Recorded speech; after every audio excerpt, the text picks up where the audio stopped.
نحمدہ ونصلی علی رسولہ الکریم اما بعد۔ کسی اسلامی ملک میں جو اقلیتیں ہوتی ہیں انہیں تمام انسانی حقوق شرعاً حاصل ہوتے ہیں۔ ہمارے ملک عزیز پاکستان میں عیسائی ایک اقلیت ہے۔ ان کے جان و مال، گھر، کاروبار، اہل و عیال، اس کا تحفظ کرنا ہماری ذمہ داری ہے۔ کہیں کسی جگہ پہ کوئی شخص طیش میں آ کے قرآن مقدس کی یا نبی اکرم صلی اللہ علیہ وسلم کی توہین کرتا ہے، لوگ اشتعال میں آ کے قانون کو اپنے ہاتھ میں لے لیتے ہیں اور گھراؤ، جلاؤ، آگ،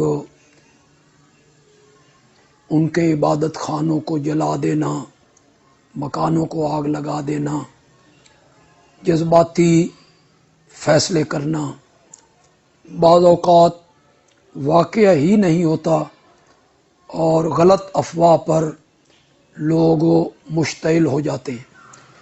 آج جڑاوالا میں بھی ایک ایسا واقعہ پیش آیا، لیکن جڑاوالا کی انتظامیہ نے جو ذمہ دار تھے، مجرم تھے، جنہوں نے یہ قصور کیا، انہیں گرفتار کیا۔ تو میں یہ اپیل کروں گا کہ پورے ملک میں اقلیت، چاہے وہ عیسائی ہوں یا ہندو حضرات ہوں یا سکھ برادری ہو، ان کا کوئی ایک آدمی اگر کوئی غلط کام کر دیتا ہے، اس کا یہ نتیجہ کہ ان کے عبادت خانوں کو آگ لگا دینا اور ان کے گھروں کو آگ لگا دینا، یہ شرعاً، اخلاقاً کسی لحاظ سے بھی درست نہیں ہے۔ ہمارے سرگودھا میں ہمارے انتظامیہ کے جو احباب ہیں،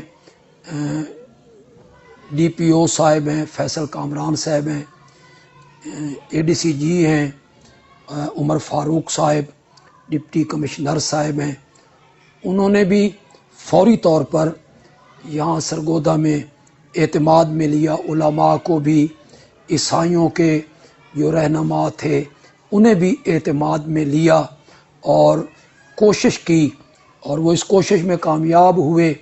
انشاءاللہ ہم اپنے شہر میں امن و امان کے قیام کے سلسلے میں انشاءاللہ انتظامیہ کے ساتھ پوری طرح معاون ہیں، اور میں عوام سے یہ اپیل کروں گا کہ کسی افواہ پر، کسی خبر پر اشتعال میں آنا اور قانون کو ہاتھ میں لینا یہ کسی لحاظ سے بھی مناسب نہیں ہے۔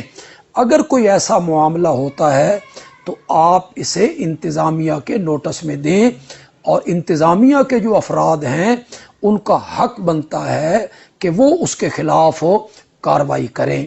وما علینا الا البلاغ المبین۔